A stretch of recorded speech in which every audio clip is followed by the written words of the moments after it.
Eita, galerinha, galerinha. Retornamos.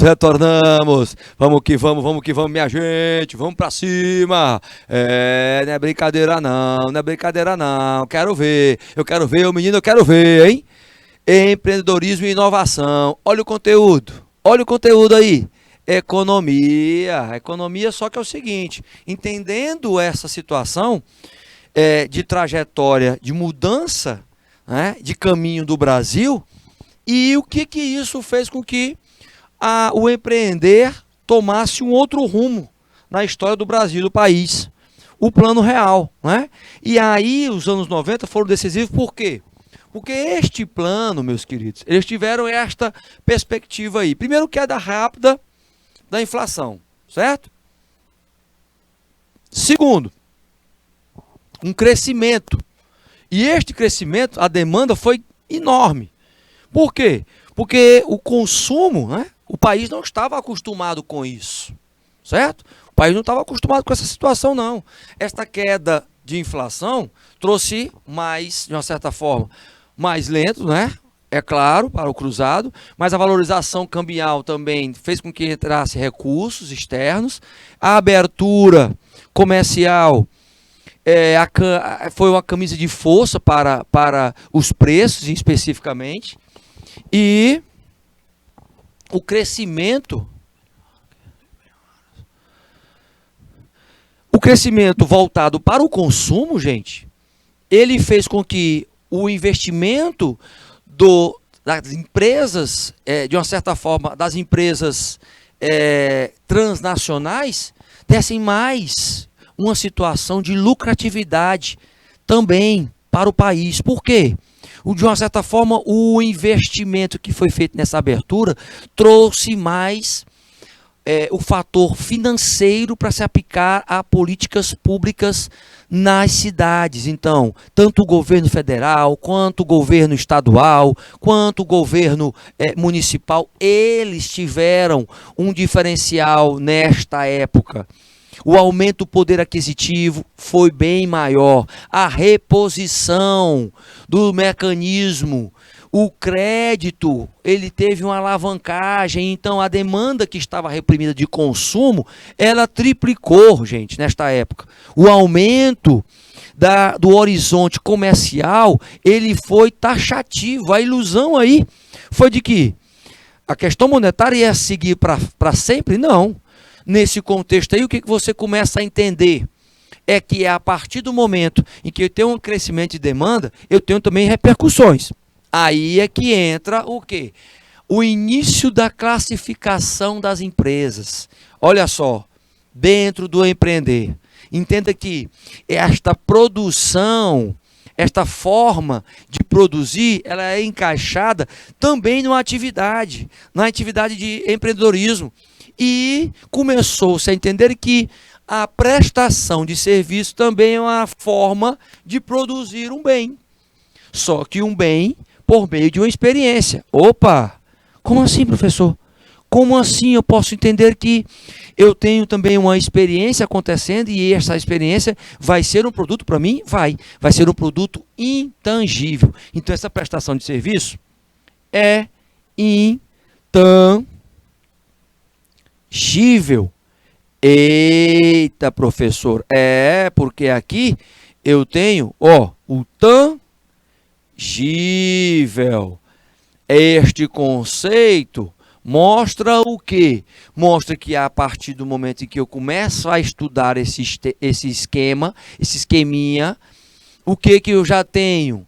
Uma divisão das atividades de consumo, as atividades que eram propulsoras, que estavam sendo represadas antes do Plano Real, elas foram impulsionadas. Então, nesta divisão de produção de bens, eu tinha os de produto e os de consumo. Os de consumo em perspectiva de quê? De movimentação mercadológica, ou seja, de consumo das famílias brasileiras. Aí eu tenho os grandes grupos abrindo.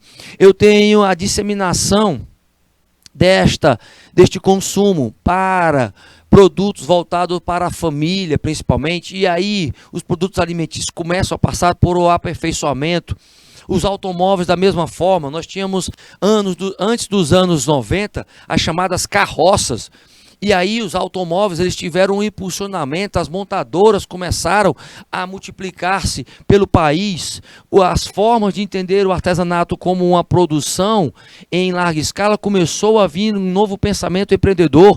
Os bens de produção e da sua origem, os fornecedores começaram a se multiplicar para fornecer matéria-prima para as indústrias. Fora que o consumo chamado business to business, de produtos de indústria para indústria, também começaram a alavancar nos anos 90. As hotelarias, os restaurantes, os ramos voltados para os moldais de logística, como rodovias, ferrovias, aerovias, todas essas situações começaram a ser alavancadas. E essa classificação de empresas começou a acontecer.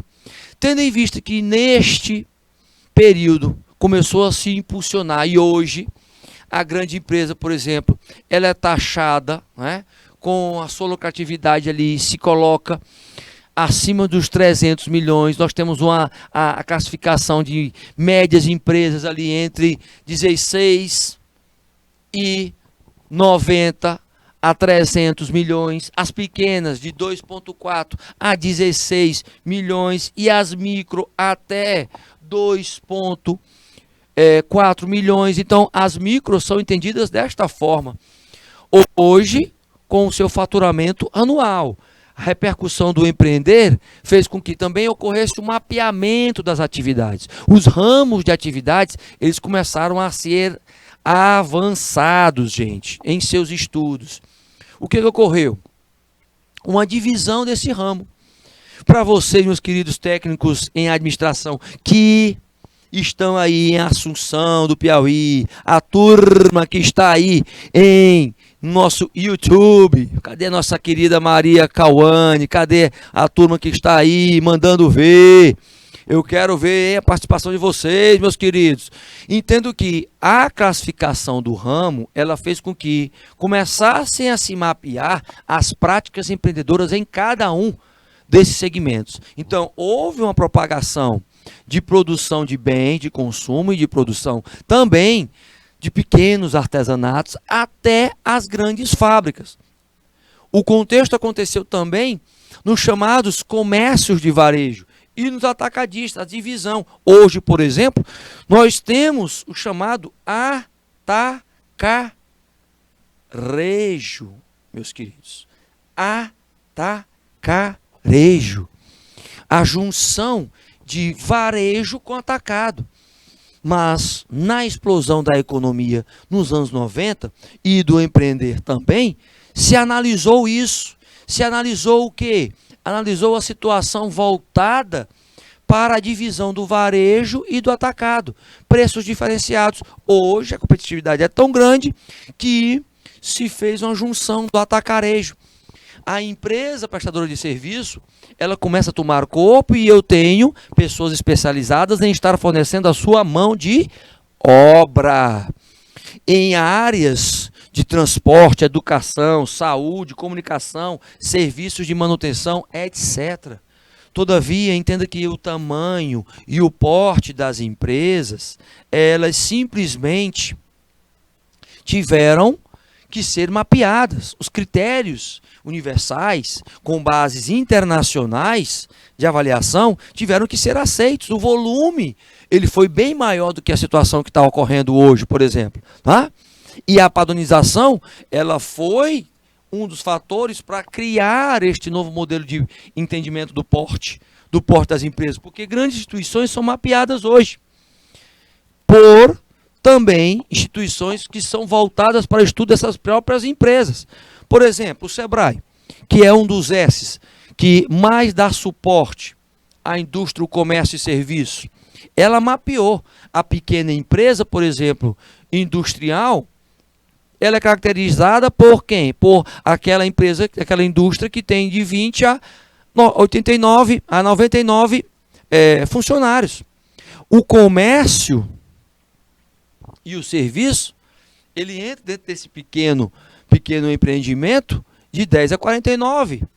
Já você vai ver média e grande, e aí especificamente a grande, com o quê? No comércio, uma empresa que tem mais de 100 funcionários e na indústria que tem mais ou 500 funcionários.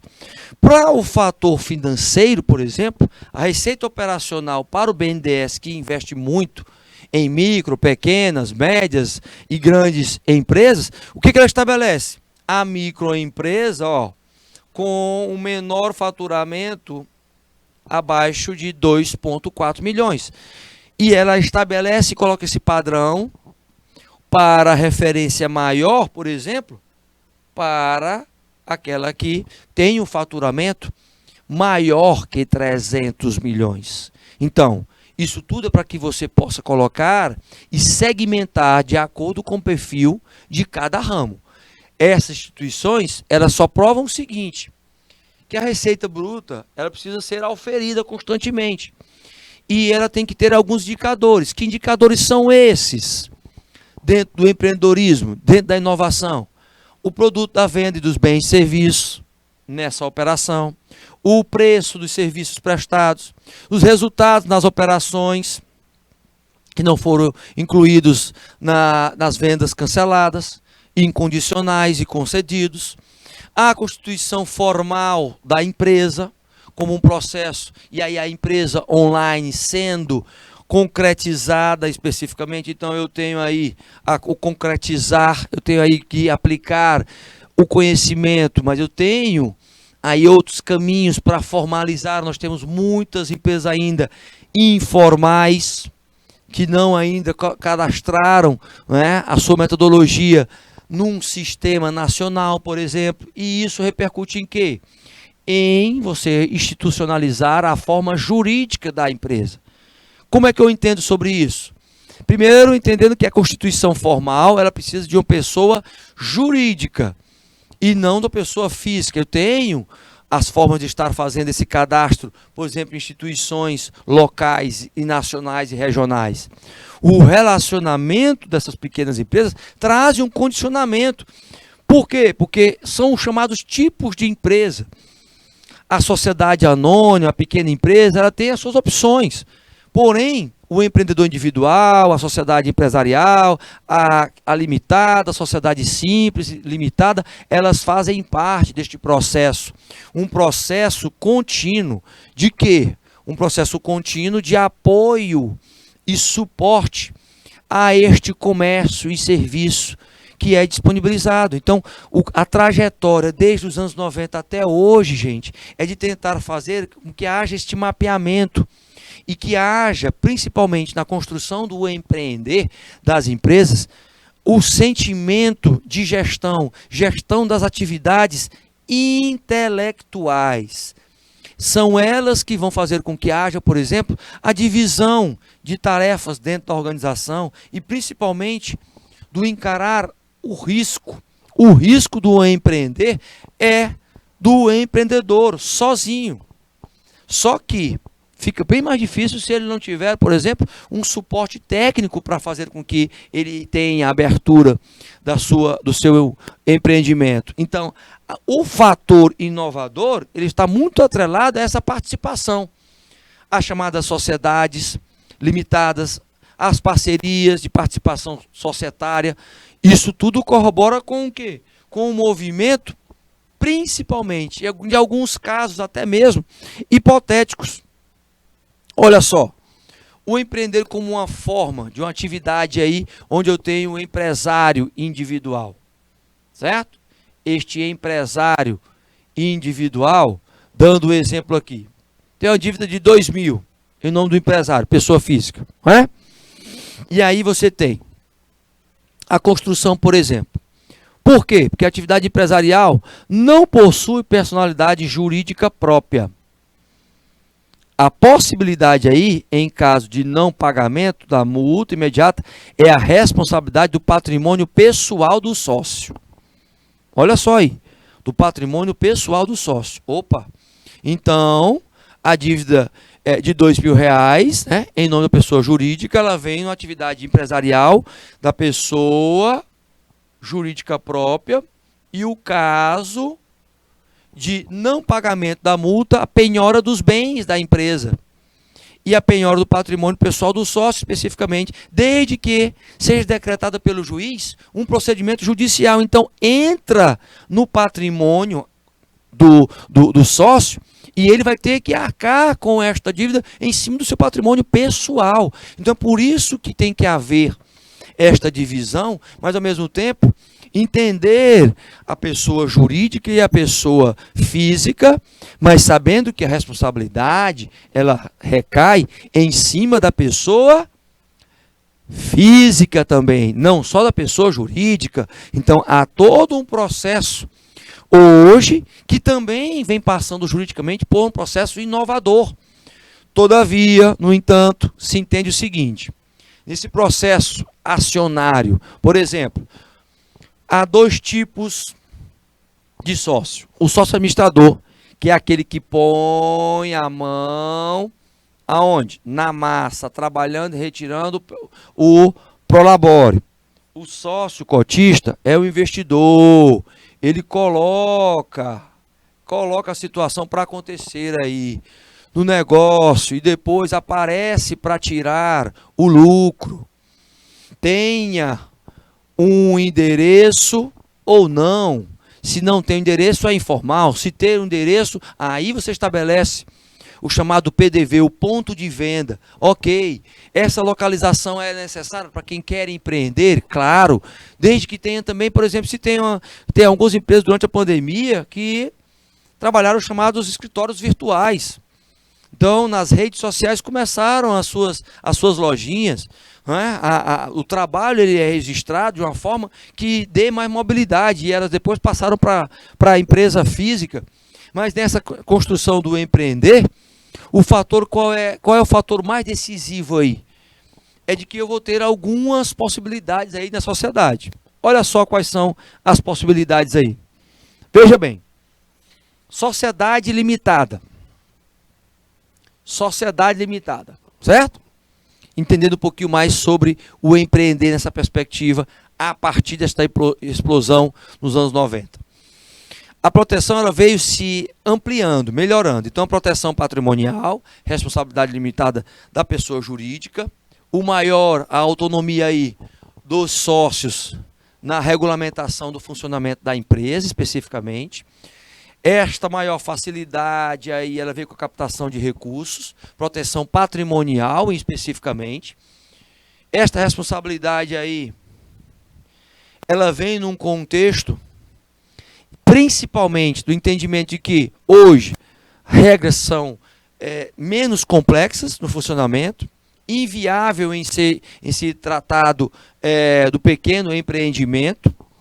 O contexto do tipo societário, raramente ele é utilizado. A sociedade, em nome coletivo, principalmente, traz esse contexto aí de responsabilidade patrimonial ilimitada, tendo em vista que as situações de sociedade comanda, principalmente, né, fator societário, gente, ele estar ali numa proteção patrimonial também.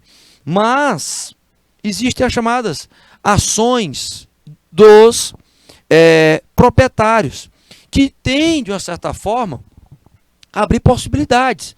Então, as sociedades, elas precisam ser analisadas num contexto geral. Isso até é um fator de inovação no empreender, porque repercute em quê?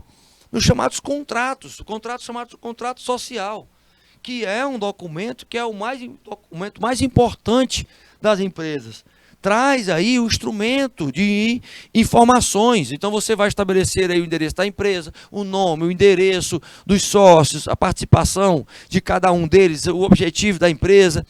O que é recomendável? Para poder abrir uma empresa, eu tenho que ter um profissional de contabilidade, um cientista contábil. Eu tenho que trazer ele, porque ele vai dar trâmite, vai encaminhar todo esse trâmite de formulação do contrato social. Qual é a máxima aí, gente? É que no empreender, esta questão burocrática, ela foi mais detalhada ao longo dos anos. Então lá, Não havia ainda, né, nos anos 90, uma expertise tão fundamentada como agora. Hoje o processo ele vem se desburocratizando. O registro, por exemplo, do contrato na junta comercial é feito com um encaminhamento por parte do contador. Tem que ocorrer aí um número de identificação do registro da empresa. Este fator aí, ele hoje é disseminado nos poderes. Então, o que eu tenho? Eu quero abrir, por exemplo, uma microempresa, não é?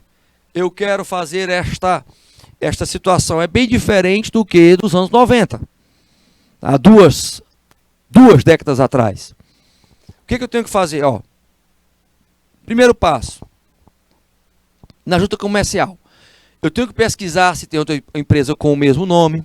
Eu tenho que registrar a minha empresa caso não tenha, né? Colocar e aí ter toda uma documentação. Aí eu tenho que ter o CPFzinho, o RG dos sócios. Tenho que fazer o requerimento padrão, preencher uma ficha cadastral, fazer o pagamento de algumas taxas, o DARF, o NIR, que é o número de identificação do registro da empresa. Depois, num segundo passo, eu tenho que verificar a situação da Receita Federal.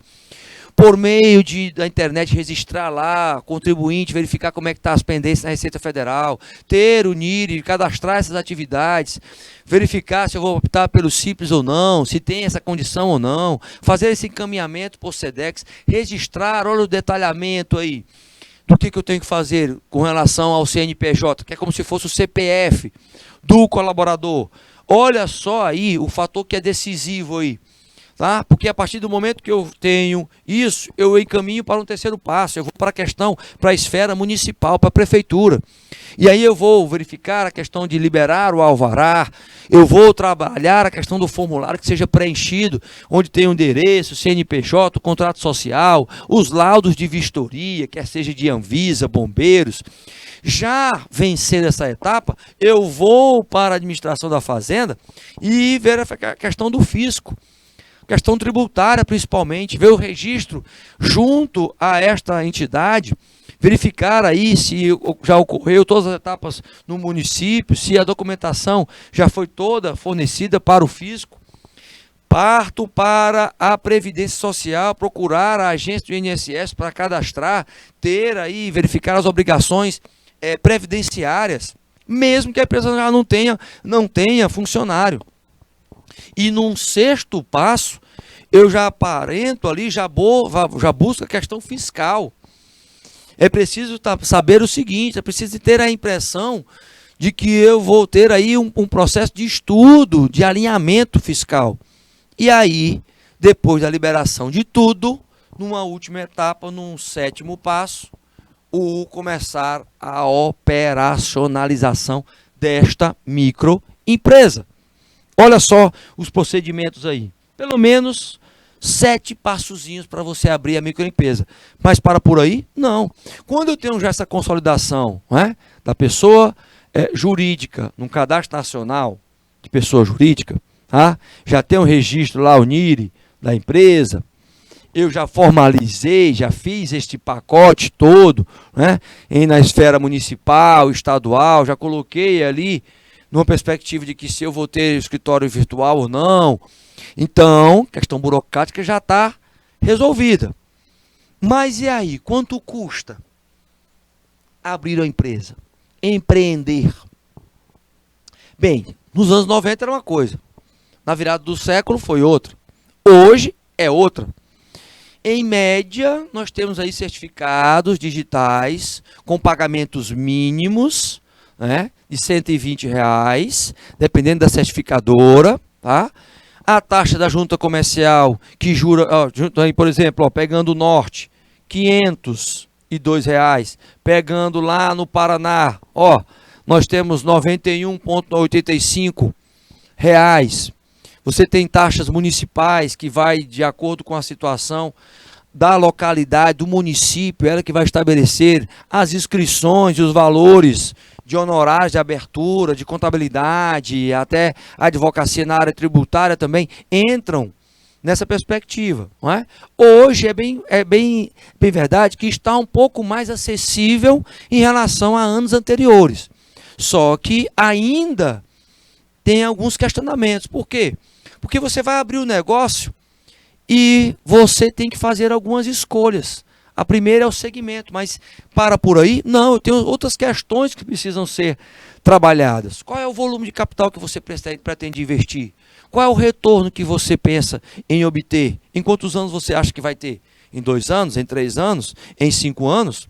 Qual a situação que você vai tentar aí ampliar? Quais são as suas experiências profissionais? Quais são os seus objetivos que você vai ter?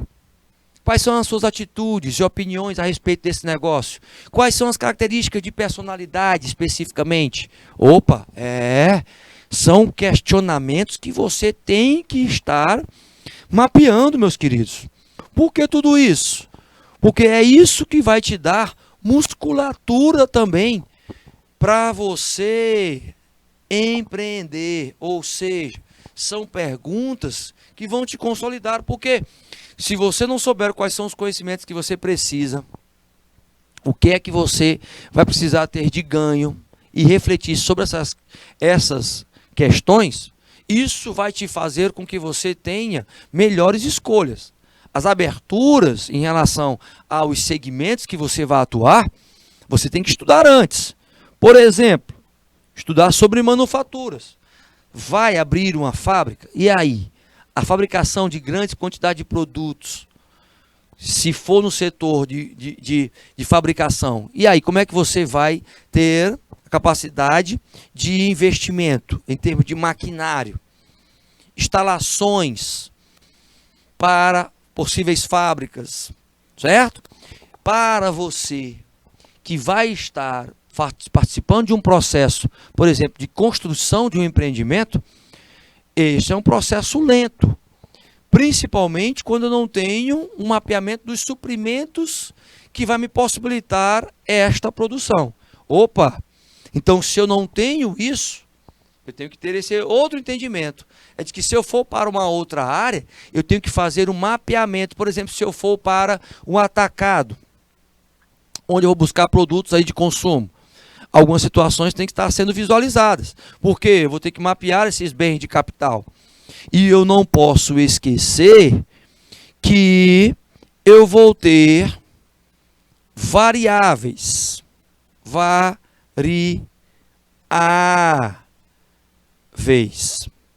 E estas variáveis, elas estão ligadas a o macroambiente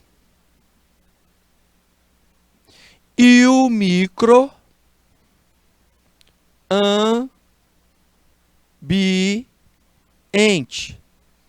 Comercialmente falando, os fatores mercadológicos acontecendo. Vejam bem. Então, são situações onde todo o processo de industrialização, por exemplo, do país, passou por essa estrutura. Aí, este mapeamento faz com que você entenda o seguinte: eu tenho outros segmentos para atuar, como o varejo e serviço que nós já colocamos? Sim. Diretamente está ligado ao consumidor. Então, o varejista, ele tem o seu canal de distribuição. As suas atividades, os seus benefícios, eles estão correlacionados, às vezes, também com os serviços, meus queridos. Com os serviços. Então, envolve aí também, primeiro, o fator chamado virtual. O ponto crucial aí é de quê? De entendimento de que o mercado, o fator mercadológico, ele é um fator que está sendo hoje uma mola propulsora para a economia. Então, a economia,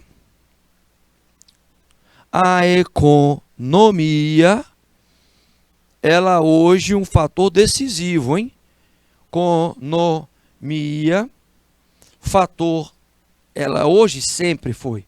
Economia sempre foi decisivo para estes 3 pilares. Agora, perceba o seguinte, olha só, qual a reflexão que nós fazemos aí? Primeiramente, nós temos 3 setores que foram citados. Agora, tendo entendimento, vou pedir para o meu querido diretor compartilhar a tela. O que nós vimos até agora dentro da nossa aulinha? 3 setores que são atacados, né, pelo empreender. Hoje, nós estamos aí, né, já ultrapassando esta pandemia, números baixíssimos, repercussão extremamente positiva da vacinação, retomada da economia, e hoje, como fator empreendedor, você tem um redirecionamento do perfil do empreendedor. Que perfil é esse, professor? Um perfil voltado para o empreendedor híbrido. Aquele que durante a pandemia sentiu, na perspectiva, primeiro por necessidade, muitas pessoas foram desligadas dos seus trabalhos, certo? E pegaram a rescisão e foram abrir o negócio. Alguns conseguiram se manter porque estudaram, buscaram inovar mecanismos que trouxeram criatividade para algum segmento. Outra situação foi que com o empreendedor social, ele foi multiplicado aí. O empreendedor híbrido também. Muitas empresas começaram durante a pandemia nas redes sociais e foram para o presencial agora, ou ainda se mantém nas redes sociais. Então, o fator do empreendedor digital, ele multiplicou, foi multiplicado. Este empreendedor digital, por exemplo, na década de 90, lá na explosão, né, do Plano Real, nem se pensava ainda, a internet estava engatinhando. Nós avançamos em termos do empreendedorismo, por exemplo, de startups, 10 vezes mais. E 10 anos também em relação ao empreendedorismo digital. Avançamos em 10 anos. O que ocorreu durante a pandemia agora em relação ao empreender? Muitas empresas quebraram porque não estavam preparadas para este novo modelo mental digital. Vocês que são da geração Z, a maioria que está aqui na nossa aulinha é da geração Z. Nasceu depois dos anos 2000. Então, o que acontece? Estão preparados porque nasceram na era digital. Só que vocês vão encontrar outras gerações. Então, este confronto, ele é inevitável. No entanto, o confronto tem que ser um confronto que seja benéfico. Professor, então, tem conflito benéfico? Tem. Onde você vai estar lidando com várias gerações, mas ao mesmo tempo entendendo as situações que você realmente gostaria de estar colocando em prática, mas tendo a capacidade de negociar com essas gerações. O novo empreendedorismo, por exemplo, ele inova até nisso, na perspectiva de persuadir com conteúdo. Então, você aprendendo a trajetória desta explosão empreendedora, isso te dá também mais conteúdo para você negociar com as gerações. Porque as empresas, dentro delas, eu não posso ter só, por exemplo, uma geração. Eu vou ter mais de uma gerações. É isso que vai dar o equilíbrio para as organizações. Hoje a perspectiva do empreendedorismo inovador é essa. É o adequar das gerações. Certo? Vamos agora responder algumas questõezinhas que eu coloquei para vocês aqui e a gente explicar sobre ela. Ó, lá nos nossos primeiros estudos, nós estabelecemos algumas situações. Por exemplo, o Barão de Mauá, num contexto empreendedor no país, foi um dos principais. Ele teve algumas grandes ações. E estas grandes ações, elas repercutiram muito na nossa situação atual. Veja que hoje, por exemplo, nós já temos, né, depois de 4 aulinhas, nós já temos o quê? Aliás, 4 não, 6 aulinhas. A noção do que é esse histórico do Barão de Mauá, lá na primeira aulinha onde nós falamos, e a situação hoje do que seria um negócio mesmo. Hoje nós temos várias vertentes, o negócio digital, o negócio presencial. Agora, de cara, por exemplo, essas 2 respostas aí vocês já vão refletindo, tá? Para a gente discutir sobre ela. Eu quero colocar a terceira aí para a gente responder agora. E trazer estas respostas aí em conjunto para fazer a explanação. Olha só, eu tenho a terceira. Qual é a alternativa correta aí, meus queridos? Produtos e bens, que nós falamos agora, nesta explosão, desde os anos 90, no plano real. O que nós temos aí como diferencial? O que ele é característico? Seria a letra A, tipo de usuários por grau de tangibilidade do produto? Seria a letra B, somente pelo o tipo de usuário? Seria somente pelo grau de tangibilidade do bem, na letra C? Ou seria a letra D, o tipo de usuário por grau de tangibilidade do produto e número de cooperados, por exemplo, em uma cooperativa, que nós mencionamos aqui? Ou bens de serviço para um consumo, especificamente? O que seriam esses produtos ou bens por classificação? Reflitam. Nós mencionamos sobre isso. Nós colocamos essa situação, né? Porque eu vou colocar agora as três respostazinhas, tá? Primeiro, uma voltada para o Barão de Mauá, nesse contexto, né? Empreendedor no país, tido como um dos primeiros que alavancou aí vertentes até logísticas para o país, para o Brasil. Segundo, para saber se você tem realmente a noção do que é um negócio empreendedor. E terceiro, para saber o seguinte: os produtos e bens que são classificados, eles são adequados a que alternativa? A, B, C, D ou E? Vamos para a resposta? Vamos para a resposta das três? Calma, calma que eu tenho mais duas para vocês. E nessa daqui, qual é a alternativa correta? É vestuário? O bem durável? O vestuário é um bem durável? O automóvel? O alimento? Os equipamentos? Ele reúne o quê? Nenhuma dessas está correta? E na quinta, a alternativa correta qual é? Em relação a esta divisão dos segmentos do ambiente de negócio, o que eu tenho que avançar? Eu tenho que avançar no macro, no microambiente? Eu tenho que ir para o micro-organismo? Eu tenho como uma visita aos setores ambientais ou alternativas? Como é que eu avanço em relação a isso? Aí na sexta, eu tenho o quê? Dentro do macroambiente, esta é uma variável que está relacionada às leis ou não? O fator do comércio interno, ele está ligado ao quê? E ao externo também? A uma variável demográfica, tecnológica, a questão social, a cultura? Olha o aprofundamento, tá vendo? Para casa, eu vou deixar para vocês, ó, caracterizar uma empresa globalizada. Você vai citar aí os principais tipos, vai resolver com o seu professor mediadorzinho aí, nas empresas globalizadas, exemplificando, usando aí, isso aí é um plus, que eu estou colocando a mais, tá? Tentando fazer com que você se aprofunde mais. E usando o quê? A sua criatividade. Você vai responder o que é essa empresa globalizada aí? O que ela traz como trajetória?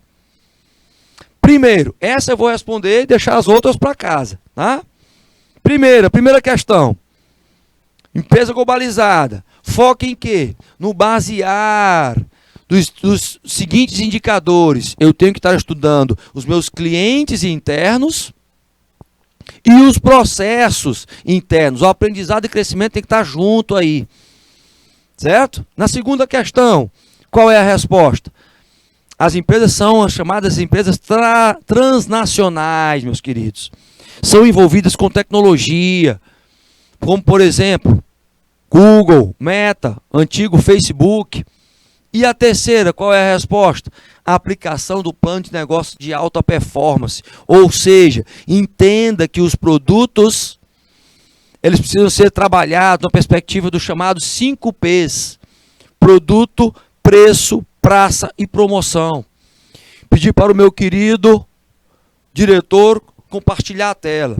lembre do seguinte, aquelas questõezinhas que nós colocamos inicialmente, tirando essas 3 agora que nós respondemos, tá? Elas são para vocês levarem para refletir sobre elas. Nós vamos discutir a resposta delas na próxima aula.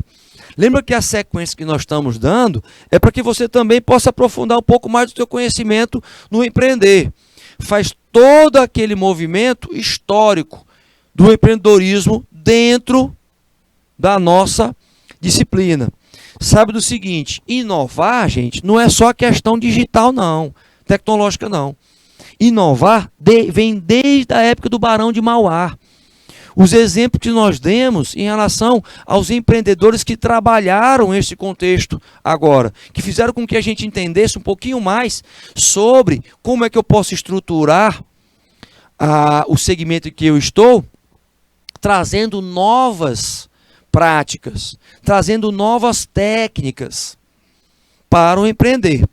Então, vocês, como técnicos em administração, precisam entender o impacto dessas variáveis do macroambiente, do microambiente, para saber o seguinte, eu quero empreender na minha carreira dentro das empresas, ou eu quero empreender abrindo um negócio, sendo um técnico em administração? Vale a reflexão para vocês. Tá certo, galerinha? Então, vamos finalizando a nossa aulinha, pedindo para que vocês possam aí ter esta perspectiva de que o conteúdo, ele vem buscando aí mais e mais te provocar para reflexão, com perguntas abertas, com perguntas fechadas, aí em termos de opção, para você ter um entendimento maior, mas fazendo com que você raciocine. Ok? Show de bola? Então, meus queridos, vamos finalizando a nossa aulinha e retornamos na próxima, porque o tio Loyola foi!